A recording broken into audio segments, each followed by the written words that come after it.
जय श्री राम। दोस्तों, आप लोग जो है कि जब भी वीडियो देखें तो पूरा वीडियो देखें, पूरा रील देखें, तब जाकर के कुछ समझ में आएगा इस प्रवचन में क्या बताया जा रहा है। ठीक है, तो ये तीसरा विकार है शरीर का। पहले जो बताए थे वो मन के विकार हैं, काम, क्रोध, मद, दंभ, लोभ, दुर्भाग्य, कलेश, ये सब मन के विकार हैं। ये शरीर का विकार नहीं है, ये शरीर का विकार है। शरीर के अंदर ये लक्षण होते हैं। शरीर सदा परिवर्तनशील है। सबसे पहले अस्थि अर्थात गर्भ में होता है जन्म, दूसरा परिवर्तन, तीसरा विकार है, और इसके बाद है वृद्धि। हमें लोग बोलने लग जाते हैं ना कि ये 15 वर्ष का हो गया, ये 25 वर्ष का हो गया, ये 35 वर्ष का हो गया। हमारे आकार देख करके इसके बारे में बाल सफेद हो गए, झुर्रियां पड़ गई, उसको देख करके हम उसकी उम्र बता देते हैं। वृद्धि, शरीर लगातार बढ़ता है और एक दिन एक लेवल तक जब बढ़ जाता है, बच्चा छोटा सा होता है ना, बढ़ते बढ़ते बढ़ते 5-6 फुट का हो जाता है, 5-6 फुट तक का हो जाता है ना, लगातार वृद्धि होती है उसकी। ये भी एक विकार है। शरीर एक जैसा नहीं रहता और वृद्धि के बाद क्या होता है, 5वां विकार आ जाता है, क्षय, मतलब बूढ़ा होना चालू। शरीर जो तंदुरुस्त था वो अब कमजोर होना आरंभ हो गया। और अंतिम विकार है मृत्यु, शरीर का नाश हो जाना। ये शरीर का विकार है, क्योंकि शरीर नश्वर है। ये तो नश्वर चीज है, परिवर्तनशील है। सदा ही नाशवान चीज सदा परिवर्तनशील होती है। सभी कुछ न कुछ भी हो, ये बिल्डिंग बनाई है ना, ये नाशवान चीज है। आज हमने बनाई है, कल पुरानी लगेगी, परसों दरारें पड़ेंगी, 100 वर्ष के बाद गिर जाएगी। कई महल बड़े बड़े खंडहर हो गए। ये पूरा संसार ही परिवर्तनशील है, लेकिन मैं शरीर के विकारों की बात कर रहा हूँ। तो 5 कलेश है हमारे पास, 6 मानसिक विकार है, 6 शारीरिक विकार है, कुल विकार के मिला करके जो ना 17 विकार है। और कलेश हमारे पास विस्तार बहुत लंबा है।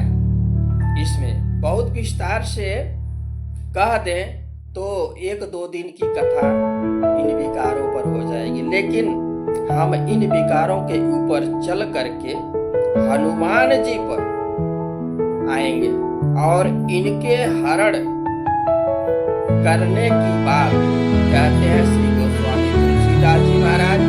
और स्तुति करते हुए जब उनके इन विकारों का हरण हो गया, पहला ग्रंथ में जय जय जय कर दी, जय जय कर दी।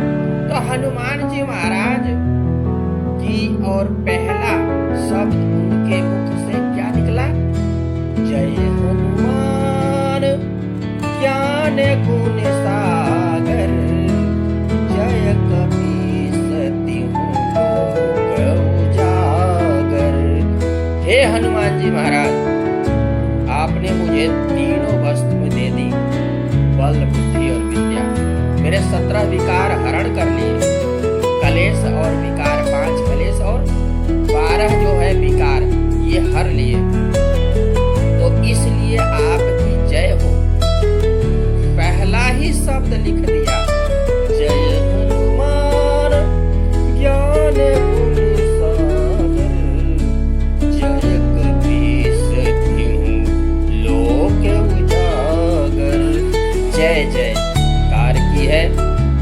सबसे पहले हनुमान जी महाराज को और उद्घोष किया कि जय जयकार की, और हनुमान जी को ज्ञान और गुणों का सागर बताया। समुद्र ज्ञान का मंदिर क्यों नहीं कहा? क्योंकि मंदिर तो व्यक्ति पवित्र होकर के ही जा सकता है, लेकिन समुद्र में आप किसी भी अवस्था में जा सकते हैं, इसलिए ज्ञान का सागर कहा। हनुमान जी के लिए, हनुमान जी के पास आप किसी भी अवस्था में जाओ, आपको पवित्र कर देंगे। और क्योंकि गोस्वामी तुलसीदास जी महाराज ने जयकार की है, इसलिए हम लोग भी हनुमान जी के जयकार के साथ आगे की कथा में प्रवेश करते हैं। हनुमान जी महाराज के चरणों में एक भजन अर्पित करते हुए हम कथा में प्रवेश करेंगे। जो है अभी तक गुरुओं की चर्चा की थी, गुरु की महिमा के बाद में कलेश और विकारों की चर्चा की। इस प्रकार से गोस्वामी तुलसीदास जी महाराज ने भगवान को बल बुद्धि विद्या मानी उनसे, और तुलसीदास जी महाराज ने कलेश और विकारों का हरण करने के लिए बात कही।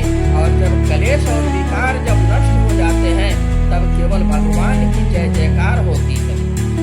और आप लोग भी सभी अपने मन में प्रकट रूप में हनुमान जी का जय जयकार कीजिए, और फिर हम लोग हनुमत कथा में प्रवेश करेंगे। हे दुख भंजन मारुति नंदन, सुन लो मेरी पुकार, पवन सुत विनती बारंबार, पवन सुत विनती बारंबार। हे दुख भंजन मारुति